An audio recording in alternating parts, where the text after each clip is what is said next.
I am Michael Brent at Observe the Word, and we're interpreting the book of Isaiah. Our text is Isaiah 36 through 37.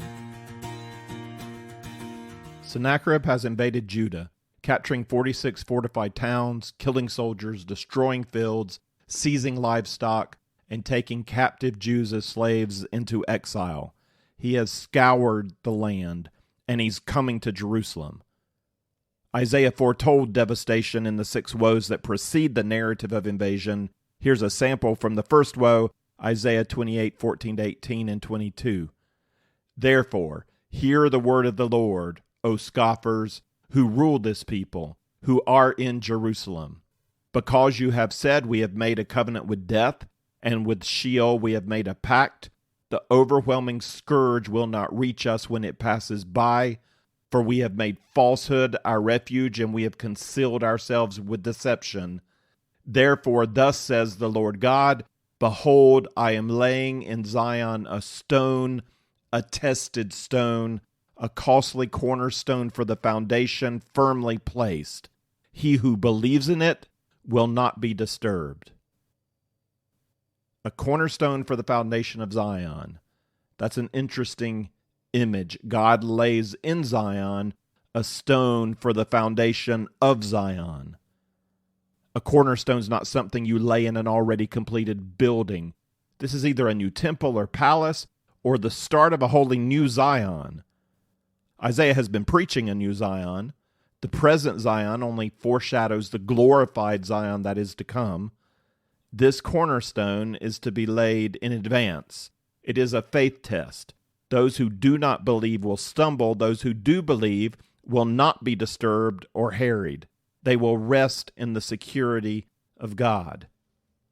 For Hezekiah, faith in God to save requires accepting the truth that he is not the Savior.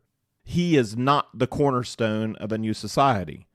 In chapter 7, Isaiah prophesied to Hezekiah's father that a child of promise would be born, and before that child would be old enough to know good from evil, Judah would be saved from the double threat of Syria and Israel. Was Hezekiah, son of Ahaz, that child?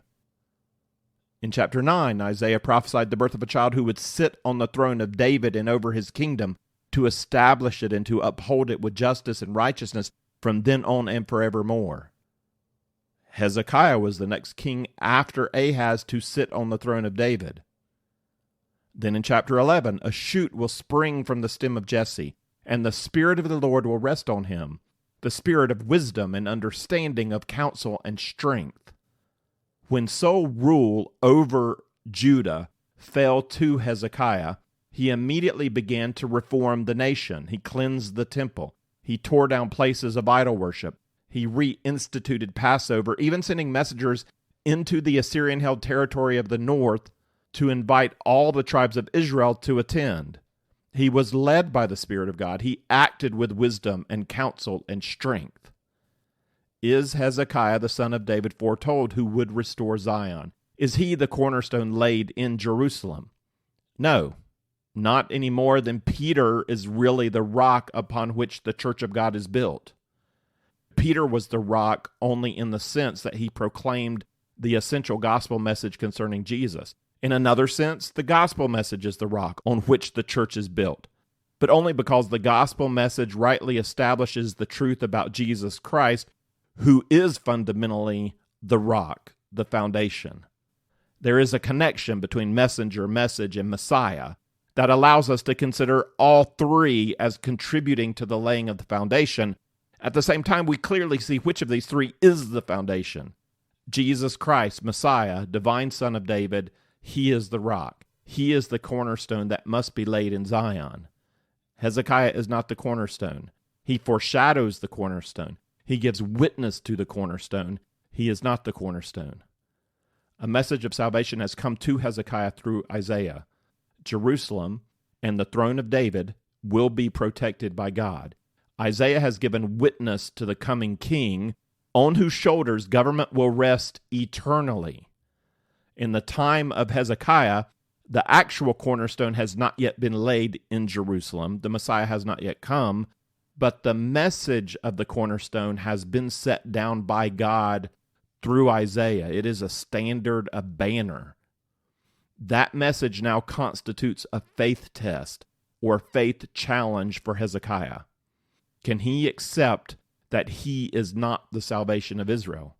He is son of David, he is king, but he is a man. He can seek to reform Israel. He cannot save Israel. He cannot save himself.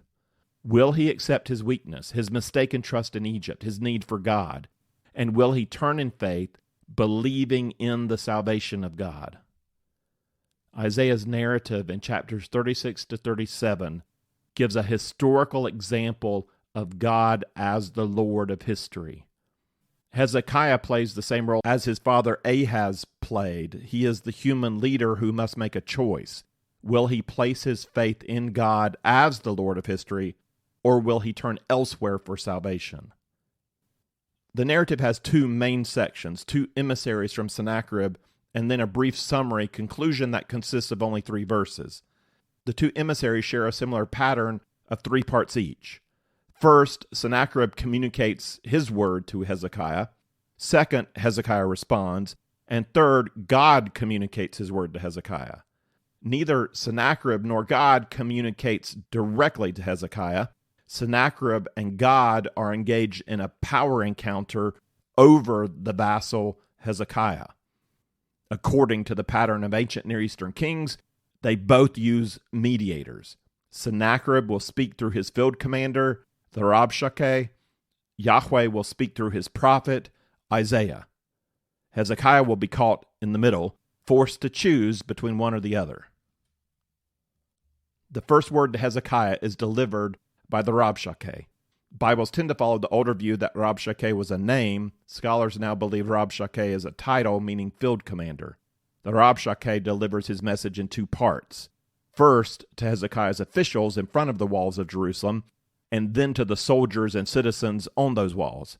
We'll start with the message directed to Hezekiah's officials in Isaiah 36, 1 through 10. Now in the 14th year of King Hezekiah, Sennacherib, king of Assyria, came up against all the fortified cities of Judah and seized them. And the king of Assyria sent Rabshakeh from Lachish to Jerusalem to King Hezekiah with a large army. And he stood by the conduit of the upper pool on the highway of the fuller's field. Then Eliakim, the son of Hilkiah, who was over the household, and Shebna the scribe, and Joah the son of Asaph, the recorder, came out to him. Then Rabshakeh said to them, Say now to Hezekiah, Thus says the great king, the king of Assyria, What is this confidence that you have? I say, Your counsel and strength for the war are only empty words. Now on whom do you rely, that you have rebelled against me?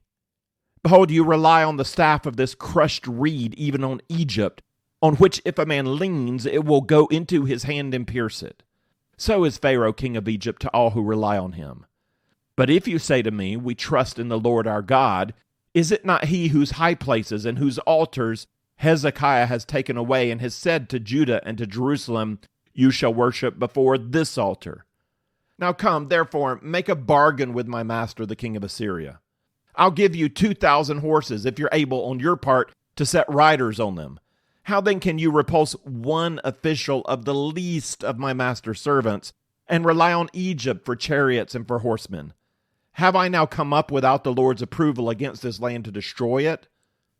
The Lord said to me, Go up against this land and destroy it. This is the 14th year of King Hezekiah, dating from the beginning of his sole rule in 17 BC. 14 years later, agrees with the Assyrian records that Sennacherib invaded Judah in 701 BC.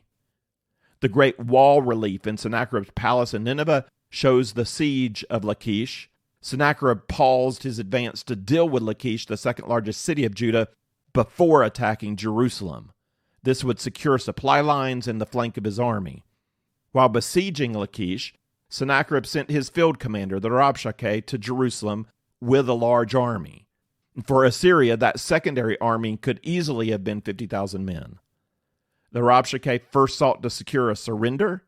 We can assume he's also there to guard the city so that no help could come to Lachish from Jerusalem and no escape could be made by Hezekiah. Hezekiah's officials, Eliakim, Shebna, and Joah, come out to parley with the Rabshakeh. We heard of Shebna first in Isaiah 22:15. He was a leader focused on his own interests, more concerned with his legacy than the condition of the nation.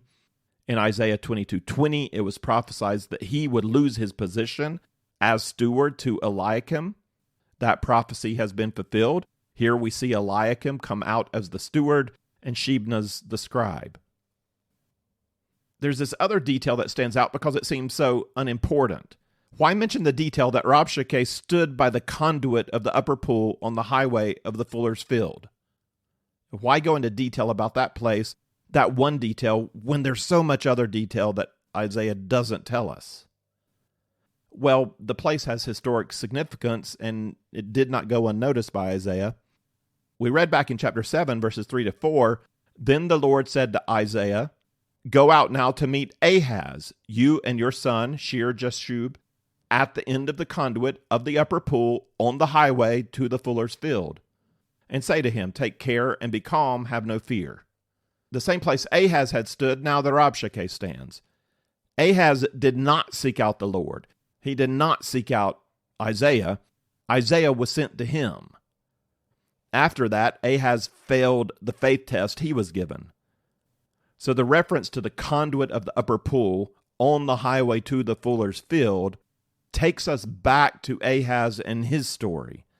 And that narrative forces us to ask, how about Ahaz's son? How about Hezekiah? Will he follow in the footsteps of his father, or will he trust God? Okay, we've got the context set up. The Rabshakeh with his army is standing outside the walls of Jerusalem, and then he gives a message to Hezekiah's officials. The Rabshakeh said to them, "Say now to Hezekiah, thus says the great king, the king of Assyria, what is this confidence you have? I say your counsel and strength for the war are only empty words." Counsel and strength, that's interesting word choice. I just noted from chapter 11 that the root of Jesse, the Messiah, would come with a spirit of counsel and strength. Same words. That counsel and strength is available to all the sons of David who rely on the Lord. Sennacherib derides any counsel Hezekiah may have received, whether from Egypt or from Yahweh. According to Sennacherib, any counsel to resist is empty. The Rabshakeh's message first mocks reliance on Egypt. Verse 6, "Behold, you rely on the staff of the crushed reed, even on Egypt, on which if a man leans, it will go into his hand and pierce it. So is Pharaoh, king of Egypt, to all who rely on him." That reference to a crushed reed, those are the reeds by the Nile. So Egypt is as flimsy as one of the reeds. And in fact, if you rely on it, it's going to damage you. It'll be like sticking your hand down on that reed. And yeah, it'll pierce your hand. It's annoying. It's minor. It's no help. That's what the king of Egypt is like. That part of Sennacherib's message actually agrees with Isaiah. Egypt is false security. Egypt is going to lose to Sennacherib at the Battle of Eltekeh, which may have already taken place or may be referred to in chapter 37. We're not exactly sure when that battle took place. Sennacherib is not worried about Egypt. That's all he has to say about Egypt. His main target is Yahweh. That's the trust he wants his message to undermine. Verse 7, "But if you say to me, we trust in the Lord our God, is it not he whose high places and whose altars Hezekiah has taken away and has said to Judah and Jerusalem, you shall worship before this altar?" That's clever. The Rabshakeh connects the idols and high places of Judah with Yahweh in a way that makes complete sense to anyone living in the ancient Near East, and would have made sense even to a lot of the Jews who are not so firm in their own biblical theology. In the ancient Near East, every people had a main god who ruled over a pantheon of gods, and all of the gods were manifested on earth in the form of physical idols. The first of the 10 Commandments declares, "You will have no other gods before me." Certainly that means we believe God is the one and only God, but it also targets the idea of pantheon.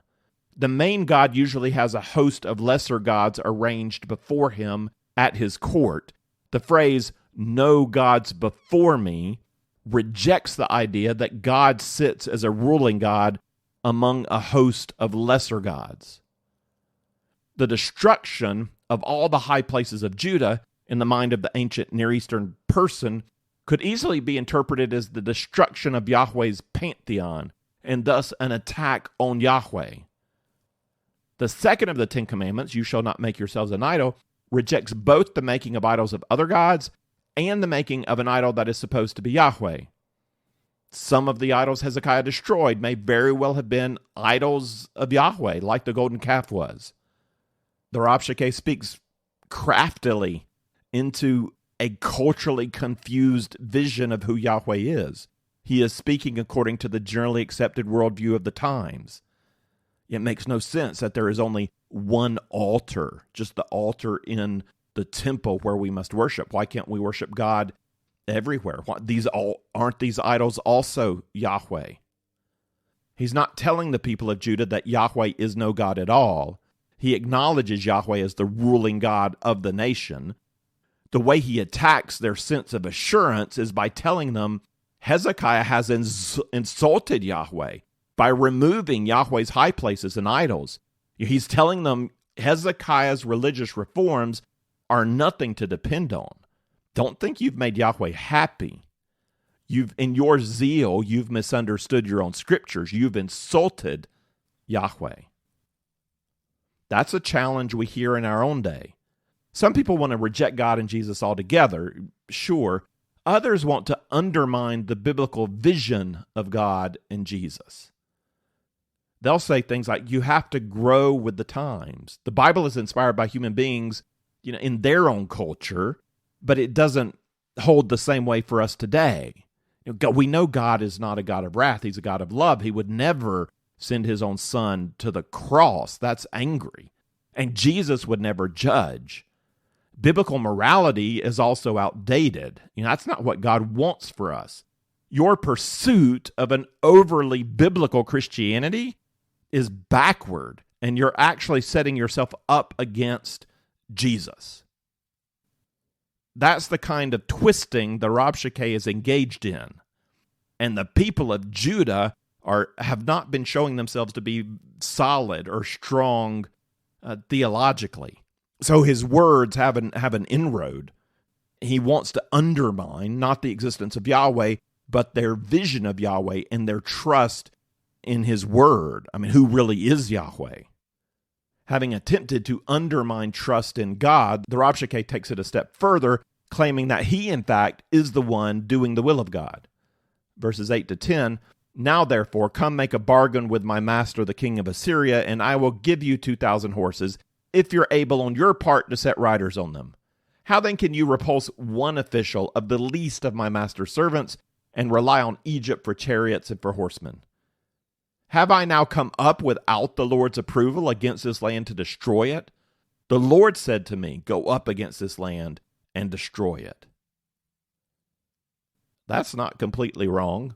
God has sent Assyria to judge Judah for its faithlessness.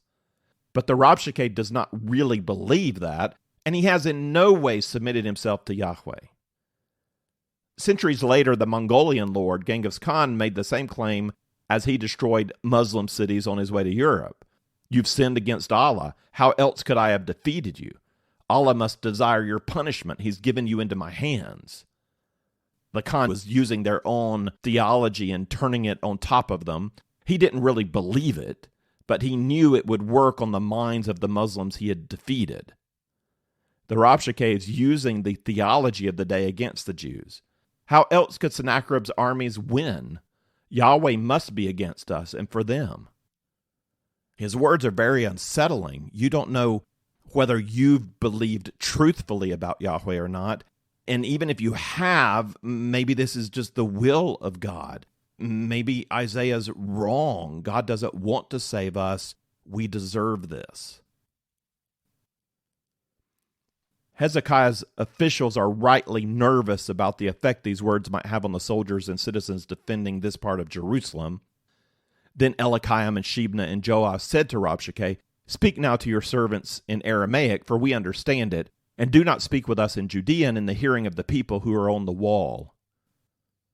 The Rabshakeh apparently knew Hebrew, even the specific dialect, Judean, and had been speaking loudly enough for people to overhear him. Aramaic was the trade language of the Assyrian Empire. It would become the language of Israel after the Babylonian exile, but was not at this time. The Judean officials want to minimize who might understand the Rabshakeh's message so as not to weaken morale any further, but that's exactly what the Rabshakeh wants, so he continues on with Hebrew, speaking loudly to the men on the walls and elevating his trash talk as he continues. This is 36:12-21, the message to the people of Jerusalem.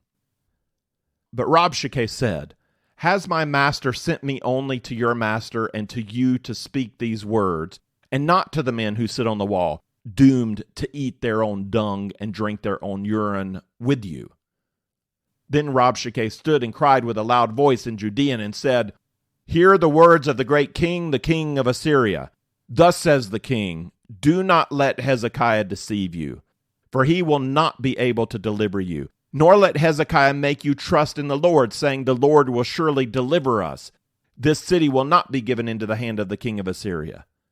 Do not listen to Hezekiah, for thus says the king of Assyria, make your peace with me, and come out to me, and eat each of his vine and each of his fig tree, and drink each of his waters of his own cistern, until I come and take you away to a land like your own land, a land of grain and new wine, a land of bread and vineyards. Beware that Hezekiah does not mislead you, saying, the Lord will deliver us. Has any one of the gods of the nations delivered his land from the hand of the king of Assyria? Where are the gods of Hamath and Arpad? Where are the gods of Shepharvaim? And when have they delivered Samaria from my hand? Who among all the gods of these lands have delivered their land from my hand, that the Lord would deliver Jerusalem from my hand?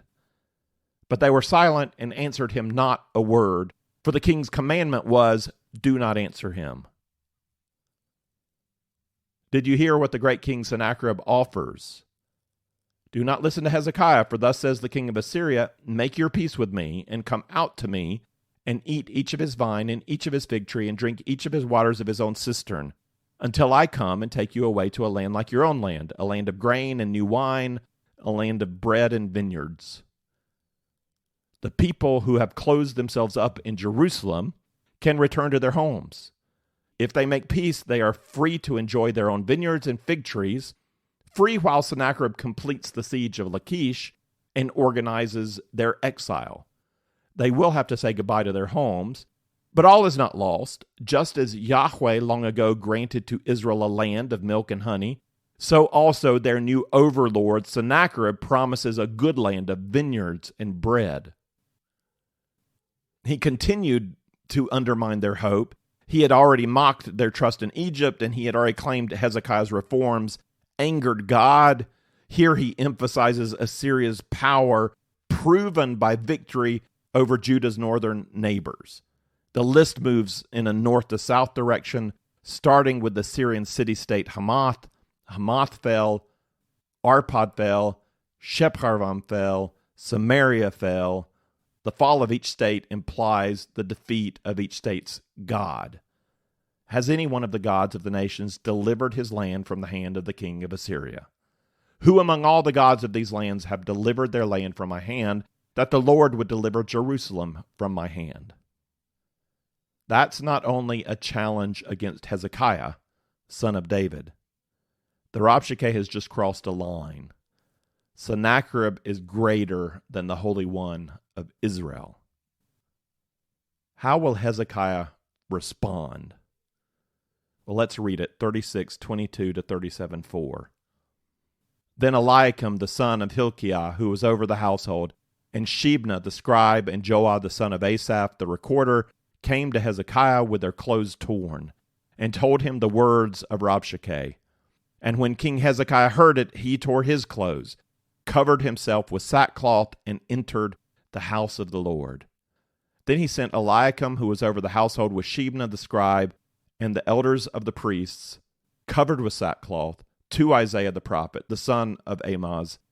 They said to him, thus says Hezekiah, this day is a day of distress, rebuke, and rejection. For children have come to birth, and there is no strength to deliver. Perhaps the Lord your God will hear the words of Rabshakeh, whom his master the king of Assyria has sent to reproach the living God, and will rebuke the words which the Lord your God has heard.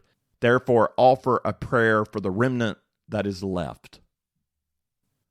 It's a day of distress, rebuke, and rejection.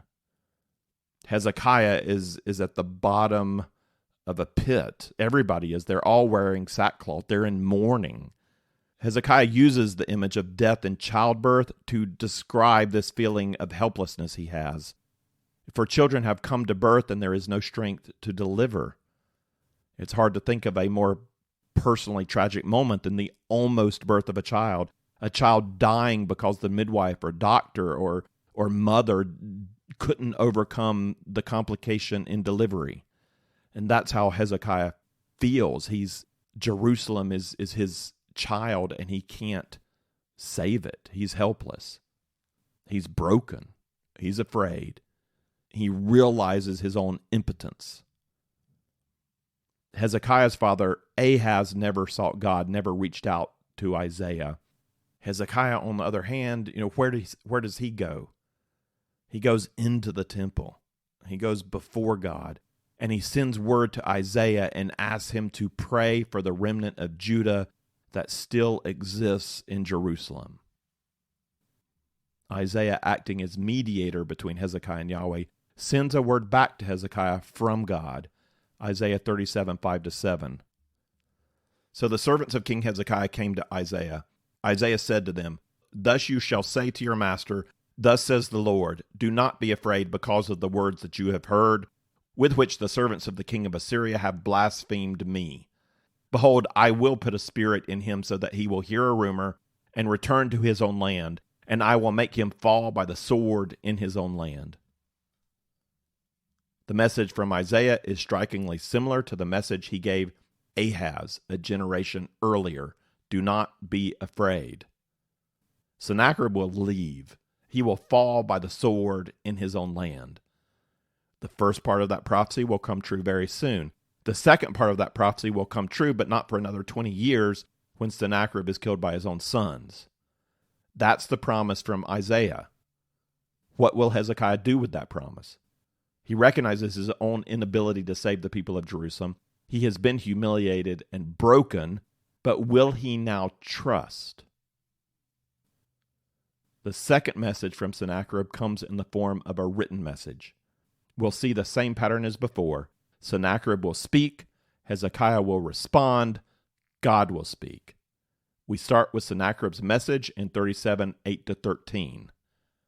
Then Rabshakeh returned and found the king of Assyria fighting against Libnah, for he had heard that the king had left Lachish, when he heard them say concerning Tirhakah, king of Cush, he has come out to fight against you. And when he heard it, he sent messengers to Hezekiah, saying, Thus you shall say to Hezekiah, king of Judah, Do not let your God in whom you trust deceive you, saying, Jerusalem will not be given into the hand of the king of Assyria. Behold, you have heard what the kings of Assyria have done to all the lands, destroying them completely. So will you be spared? Did the gods of those nations which my fathers have destroyed deliver them, even Gozan and Haran and Rezeph and the sons of Eden who were in Telassar? Where is the king of Hamath, the king of Arpad, the king of the city of Shepharvam and of Hena and Eva? The Rabshakeh heard that Sennacherib left the siege of Lachish to confront Tirhakah, the king of Cush. The rulers of Cush conquered Egypt, unifying the Nile River Valley. Tirhakah will be the last of the black pharaohs of Cush. So this reference to Cush is the same thing as a reference to Egypt at this point. Tirhakah's brother Shebitku was king at the time of this invasion. Tirhakah apparently led an army that now threatens Assyrian forces. The reference to him as king fits with the custom of giving him the title he would have had when Isaiah wrote down the narrative. The town of Libnah is not known, but that's where Sennacherib has moved his forces, and that's what keeps him from coming to Jerusalem himself. In light of this further delay, before Sennacherib can march on Jerusalem, he has a message sent to Hezekiah reinforcing his earlier message. The written letter expands on the last point in the previous message. Assyria has defeated everyone they ever faced. Why would Hezekiah think Judah is any different? And this time Sennacherib mentions minor Mesopotamian kingdoms he had suppressed, Gazan, Haran, Rezeph, and Telassar. And he reemphasizes his previous theological point. Yahweh is a regional God, no stronger than the gods of these vassal states. Verse 13 is targeted directly at Hezekiah as king. Sennacherib asks, where is the king of Hamath, the king of Arpad, the king of the city of Sepharvaim, and of Hannah and Eva? Where are these Syrian kings, Hezekiah? Impaled, flayed, beheaded. Kings come to a bad end when they rebel against Sennacherib, the self-styled king of the world. How will Hezekiah respond to that? Isaiah 37, 14-20. Then Hezekiah took the letter from the hand of the messengers and read it. And he went up to the house of the Lord and spread it out before the Lord. Hezekiah prayed to the Lord, saying, O Lord of hosts, the God of Israel, who is enthroned above the cherubim, you are the God, you alone, of all the kingdoms of the earth. You have made heaven and earth. Incline your ear, O Lord, and hear. Open your eyes, O Lord, and see, and listen to all the words of Sennacherib, who sent them to reproach the living God. Truly, O Lord, the kings of Assyria have devastated all the countries and their lands, and have cast their gods into the fire, for they were not gods, but the work of men's hands, wood and stone. So they have destroyed them. Now, O Lord our God, deliver us from his hand, that all the kingdoms of the earth may know that you alone, Lord, are God. It's a powerful scene. Hezekiah takes the letter from the hand of the messengers, and he takes it into the house of the Lord, and he spreads it out before the Lord. It's a very visual, concrete way of laying his problem down before God. And this time we don't see Hezekiah sending word asking Isaiah to pray. This time Hezekiah prays himself. He has been broken, and now he shows his belief. This is a prayer of faith. And in it, he follows the biblical example of men like Abraham and Moses and David, men who had a true heart for the Lord, by grounding his request in a desire for God's glory. Sennacherib has reproached you, God. Deliver us, Lord, so that all the kingdoms of the earth may know that you alone are God. Interestingly, in the prayer, Hezekiah recognizes spiritual beings in heaven. There is a host that surrounds Yahweh, though not a host of lesser gods. Hezekiah knows his biblical theology. It's a host of created beings that help us imagine the power of God. He is enthroned above a heavenly army of cherubim that he can send into battle anytime he desires. Hezekiah goes on to reject the assumption that ancient battle is battle between the gods of two nations. You are God. You are the God, you alone, of all the kingdoms of earth. There is one God, and he is sovereign over all nations. He is creator. You have made heaven and earth. Hezekiah then calls God's attention to the blasphemous proclamation of Sennacherib. Incline your ear, O Lord, and hear. Open your eyes, O Lord, and see. And listen to all the words of Sennacherib, who sent them to reproach the living God. There's some irony here. In general, Judah has failed to hear and see who God truly is, though in this moment we're seeing that Hezekiah sees. And in his seeing, he's asking God to hear and see who Sennacherib truly is. And I love the next part. Hezekiah has heard the theological message of Sennacherib and rejected the fundamental assumptions of that message. Sennacherib claims that his victory over the nations is a spiritual victory over the gods of those nations. Hezekiah is not confused by that twisting of the truth. He stands firm on his biblical convictions. He believes the Old Testament word that has been taught, and because he has believed the biblical word, he's able to refute the false message of Sennacherib as he prays. Verses 18 and 19. Truly, O Lord, the kings of Assyria have devastated all the countries in their lands and have cast their gods into the fire, for they were not gods, but the work of men's hands, wood and stone, so they have destroyed them. Sennacherib has not defeated the gods of the nations because those gods are not gods. Hezekiah ends with a request for God's glory to be displayed through victory. Now, O Lord our God, deliver us from his hand, that all the kingdoms of the earth may know that you alone, Lord, are God. Could that be a bit of manipulation on Hezekiah's part? He really just wants to save himself, right? So he frames his prayer as though all he wants is to see God glorified. We all know how to make our prayers sound appropriately spiritual and selfless. I just want this for you, God, not for me. I just want it for you. Is that what Hezekiah is doing? No. Of course there's desire for himself mixed in there.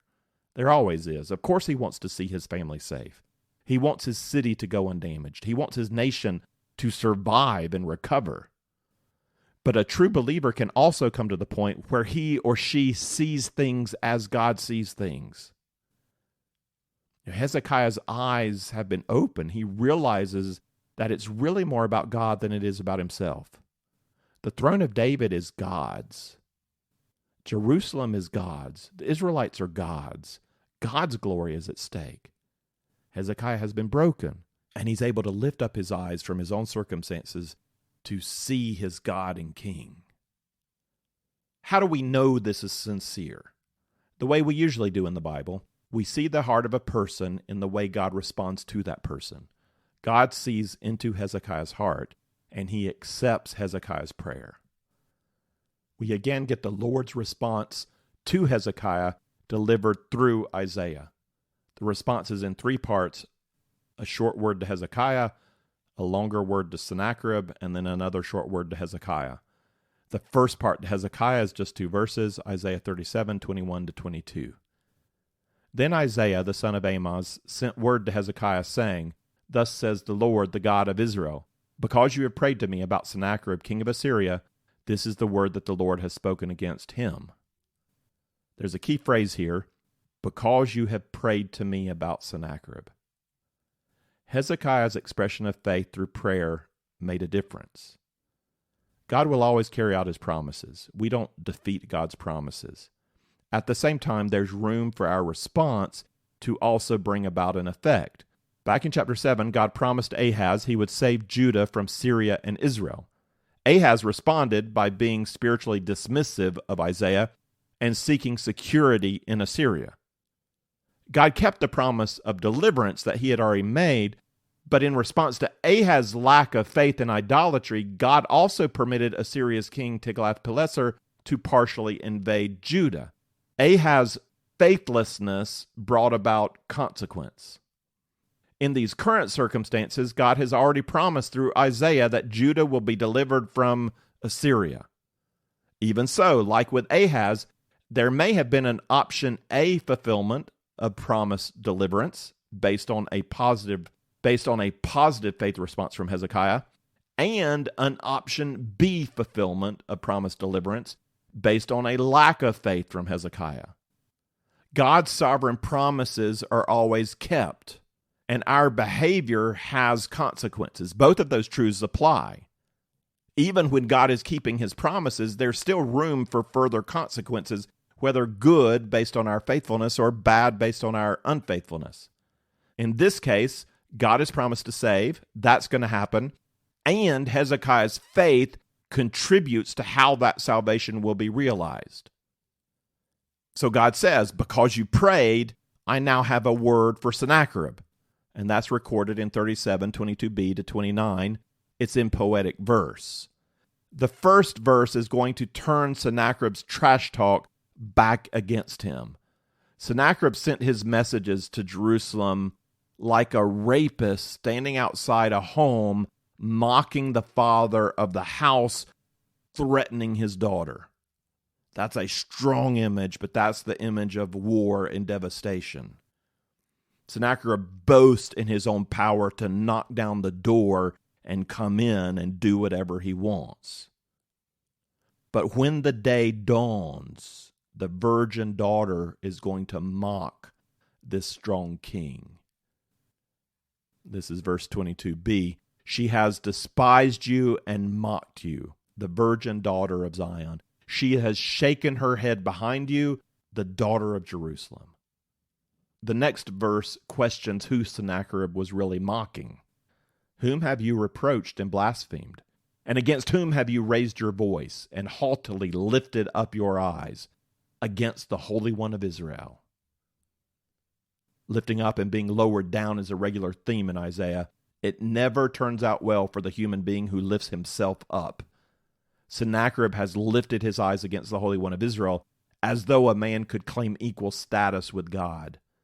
This is the Holy One of Israel. Remember Isaiah's vision from chapter 6. His glory fills the earth. God takes Sennacherib's threat as a direct challenge to himself. Verses 24 and 25 sound like boasts from Sennacherib that come out of his own royal annals. Through your servants you have reproached the Lord, and you have said, with my many chariots I came up to the heights of the mountains, to the remotest parts of Lebanon, and I cut down its tall cedars and its choice cypresses, and I will go to its highest peak and its thickest forest. It is I who dug and drunk the waters of foreigners, and with the sole of my feet I dried up all the rivers of Egypt. In his pride, Sennacherib has misunderstood how these human events were truly allowed to unfold. He takes all the credit. He believes it's all his power. But Sennacherib could have fallen at any time like any other king and any other man. A stray arrow could have caught him. He could have fallen sick. He could have fallen off his chariot. A rainstorm could have stuck his armies in the mud. His victories happened because God permitted them to happen for the working out of his own sovereign plans. That's what God says in 26 and 27. Have you not heard? Long ago I did it. From ancient times I planned it. Now I have brought it to pass, that you should turn fortified cities into ruinous heaps. Therefore their inhabitants were short of strength. They were dismayed and put to shame. They were as the vegetation of the field, and as the green herb, as the grass on the housetops is scorched before it is grown up. The reason you were strong and your enemies were weak, Sennacherib, is because I, the Lord, decreed it. Sennacherib has failed to know God. God knows Sennacherib. Verses 28 and 29. But I know you're sitting down, and you're going out, and you're coming in, and you're raging against me. Because of your raging against me, and because your arrogance has come up to my ears, therefore I will put my hook in your nose and my bridle in your lips, and I will turn you back the way which you came. There's an artful turn in verse 28. The first verse said, I know you're sitting down and you're going out and you're coming in. It's like speaking to a rebellious child. I know when you leave the house. I hear you creeping back up the stairs. And I also know what you say about me when you're not here. That's the next verse said. And you're raging against me. There is no secret that God does not know. Sennacherib has lifted haughty eyes and mocked the Holy One of Israel. God will put a hook in his nose, like one who has no more sense than a beast of burden. God has no problem controlling him. With a hook in his nose, he will be turned around and sent back home in shame. There will be no boast in Sennacherib's annals about a conquest of Jerusalem. That's God's word to Sennacherib. He has one more word for Hezekiah. 37:30-35. Then this shall be the sign for you. You will eat this year what grows of itself, in the second year what springs from the same, and in the third year sow, reap, plant vineyards, and eat their fruit. The surviving remnant of the house of Judah will again take root downward and bear fruit upward. For out of Jerusalem will go forth a remnant, and out of Mount Zion survivors. The zeal of the Lord of hosts will perform this. Therefore thus says the Lord concerning the king of Assyria, he will not come to this city or shoot an arrow there, and he will not come before it with a shield or throw up a siege ramp against it. By the way that he came, by the same way he will return, and he will not come to this city, declares the Lord. For I will defend this city to save it for my own sake and for my servant David's sake. God has a plan for the messianic throne. The word sign in verse 30 is significant, but I'm going to talk about that in the next lesson. The land has been scoured by Sennacherib. It will take time to recover. This year they must eat whatever comes up, and next year too, since they will not fully recover in time to plant their fields. But in the third year they will sow and harvest. That's a promise of recovery and also of security. You have to be secure to recover. God is going to keep Judah safe as they replant and rebuild. Sennacherib boasts in his annals that he carried into exile 200,000 Judeans. That's why verse 32 speaks of a remnant coming out of Jerusalem. The land has been devastated. Many have been taken away. But those who sought safety behind Jerusalem's walls will come out again. The zeal of the Lord of hosts will perform this.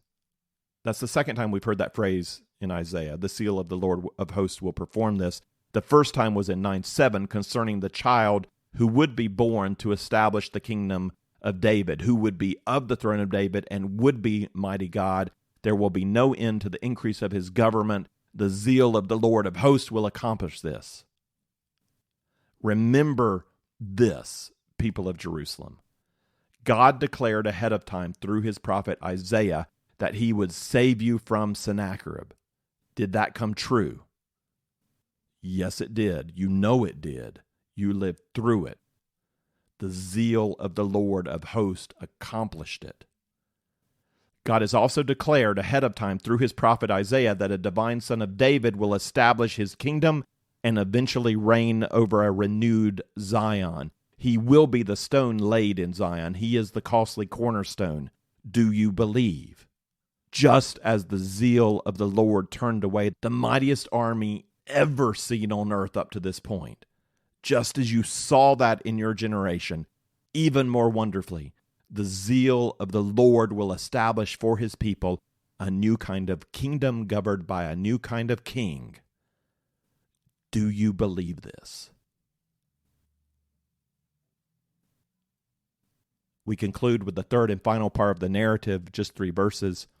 This is God's triumph over Sennacherib, Isaiah 37, 36 to 38. Then the angel of the Lord went out and struck 185,000 in the camp of the Assyrians. And when men arose early in the morning, behold, all of these were dead. So Sennacherib, king of Assyria, departed and returned home and lived at Nineveh. It came about as he was worshipping in the house of Nisroch, his god, that Adramelech and Sharezer, his sons, killed him with the sword. And they escaped into the land of Ararat. And Esarhaddon, his son, became king in his place. God said Sennacherib would be turned back, but not by the sword of man. 185,000 died overnight.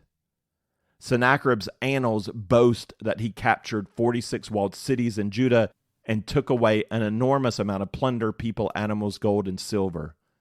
But he never mentions Jerusalem. On that point, he is silent. He is silent about Jerusalem because God put a hook in his nose and turned him around and sent him back the way he had come. 20 years later, his own sons assassinated him. He died just like any other man.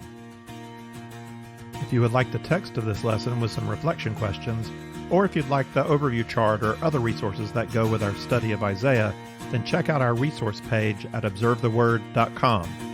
You can also find there our previous series on the book of Romans, the Pentateuch, the Gospel of John, and the book of Acts.